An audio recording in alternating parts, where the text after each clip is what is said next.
안녕하세요, 하늘빌더입니다. 이번 시간에는 비만의 본질에 대해서 이야기를 해보려고 합니다. 바로 본론으로 들어가도록 할게요. 첫 번째, 인간은 본능적으로 유전적으로 에너지를 잘 저장하려고 합니다. 두 번째, 기업은 이러한 인간의 본능적인 부분, 유전적인 부분을 아주 잘 파악하고 이를 활용하여 이윤을 극대화하기 위한 식품을 만듭니다. 세 번째, 이렇게 해서 만들어진 식품에 인간은 중독이 됩니다. 네 번째, 그렇다고 해서 대안으로 나온 무칼로리 감미료들, 이 의미가 있냐? 이거에 대해서 여전히 의문점이 많습니다. 하나하나씩 이야기를 좀 풀어가도록 하겠습니다. 첫 번째, 인간은 본능적으로 유전적으로 에너지를 자꾸 축적하려고 합니다. 이거에 관련된 아주 재미있는 사례가 있는데요. 유전자 변형은 사실 한 세대에서 일어나는 게 아니고 몇 세대가 축적이 되어야 확인이 되는 부분인데, 일어나는 부분인데 2차 세계대전 때 독일이 네덜란드를 점령했을 때가 있습니다. 그때 이제 44년 겨울에서 45년 봄까지 6개월 동안 굶주린 겨울이라고 해서 네덜란드에서 굉장히 기근이 심했습니다. 이때 실제로 일부 네덜란드 사람은 굶어 죽기까지 했습니다. 그 정도로 기근이 심각했었는데 이때 이제 임산부가 있었을 것 아닙니까? 이 시기에 임산부 뱃속에 있었던 그 아이들이 어떻게 자랐는가 추적 연구를 해보았습니다. 그런데 다른 시기에 태어났던 사람들보다 훨씬 더 비만일 확률이 높았습니다. 그러니까 이것이 시사하는 바가 인간이 기근에 대해서 대처를 하는 방법으로 에너지를 자꾸 축적하고 저장하는 방향으로 진화해 왔을 수 있다는 얘기입니다. 진화론적으로는 따로 말할 필요도 없죠. 진화론적으로 인간의 역사를 보자면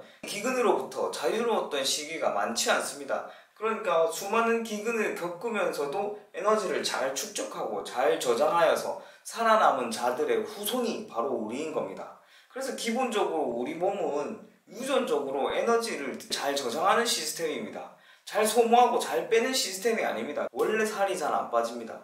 원래 살이 잘 안 빠지고 고칼로리 음식들, 에너지로 저장하기 쉬운 음식들, 지방 형태로 저장하기 쉬운 음식들 좋아할 수밖에 없는 거죠. 이거 먹으면 기근을 극복할 수 있겠구나 라는 것이 어떤 잠재적으로 내포되어 있는 거죠. 두 번째로, 기업은 이것을 너무너무 잘 알고 있습니다. 그래서 이제 고열량, 고탄수화물, 고지방, 고칼로리 음식을 많이 만드는데요. 그리고 심지어 이것을 오감을 자극하여서 이제 광고를 하게 됩니다. 피자 광고, 치킨 광고만 봐도 정말 휘황찬란합니다. 바삭바삭하고 신선하고 그 육즙이 팡팡 터지는 달달한, 황홀한 이런 식의 표현을 써가면서 식욕을 자극하죠. 달리 말해서 본능을 자극하죠. 에너지를 저장하고 싶은 그 잠재된 본능을 들끓게 하는 거죠. 세 번째로, 기업이 만든 이러한 음식 제품들, 치킨, 피자, 패스트푸드, 이런 음식들 모두 자연에서 찾아보기 힘들 정도로 고칼로리 음식인 경우가 많습니다. 인간은 여기에 중독될 수밖에 없거든요. 중독의 가장 큰 요소 중 하나가 뇌에 얼마나 빨리 도달하냐입니다. 담배랑 음식을 비교해봐도 음식이 그렇게 꿀리지 않습니다. 담배의 중독성만큼 음식도 중독될 수 있다는 거죠. 도파민을 얼마나 이렇게 슈팅하는지를 확인해보면 알 수 있는데요. 정제된 탄수화물, 기름진 맛을 내는 그런 음식들 모두 도파민을 아주 급격하게 분비시킬 수 있습니다. 담배 니코틴과 거의 맞먹을 정도니까요. 담배 같은 경우에는 흡연하게 되면 7초 정도 만에 한 뇌에 도달할 수 있습니다. 반면 음식은 훨씬 더 빨리 도달할 수 있어요. 혀에 닿자마자 거의 1초 안에 신경을 따라서 뇌에 맛있는 음식이 들어왔다는 것을 전달할 수 있게 됩니다. 그렇기 때문에 뇌에 신호를 빨리 전달할 수 있다는 점에서 음식은 굉장히 중독성이 높습니다. 네 번째로, 스크랄로스, 사카린, 아스파탐 이러한 무칼로리 감미료들에 대한 검증이 제대로 이루어지지 않았다는 겁니다. 초파리를 대상으로 한 실험인데, 초파리는 인간과 생각보다 미각이나 미각 수용기, 도파민, 체제 이런 것들이 굉장히 유사합니다. 그렇기 때문에 의미 있는 실험이 될 수 있는데요. 초파리를 대상으로 무칼로리 감미료랑 설탕을 섞어서 좀 줬더니 얘들이 정신이 나갔습니다.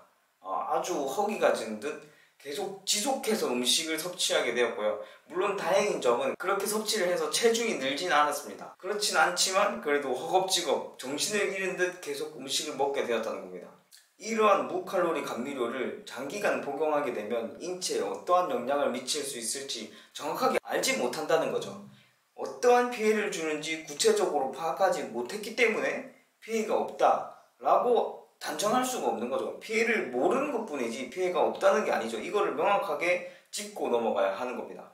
그럼 이런 무칼로리 감미료를 통해서 맛이 없는 음식도 맛있는 것처럼 착각하게 만들어서 시중에 나오는 다이어트 제품들이 많죠. 그러한 제품들이 실질적으로 다이어트에 효과가 있었다 라는 실험 결과도 있지만 아니다 오히려 쪘다라는 실험 결과도 있습니다. 그렇기 때문에 이러한 무칼로리 감미료를 통해서 맛은 끌어올리되 칼로리는 줄인 이러한 식품들, 다이어트를 위한 대체 식품들, 패스트푸드 대체 식품들 역시 답이 될 수가 없는 거죠. 다이어트는 늘 어려울 수밖에 없습니다. 인간은 본능적으로 칼로리를 축적하려고 하고 기업은 이러한 본능을 활용해서 제품을 만들고 이러한 제품들은 알고 보니 인간이 중독되게 되어 있고 이를 탈피하기 위해서 무칼로리 감미료를 가미한 제품들을 만들었지만 이건 역시 효과가 불확실한 상태.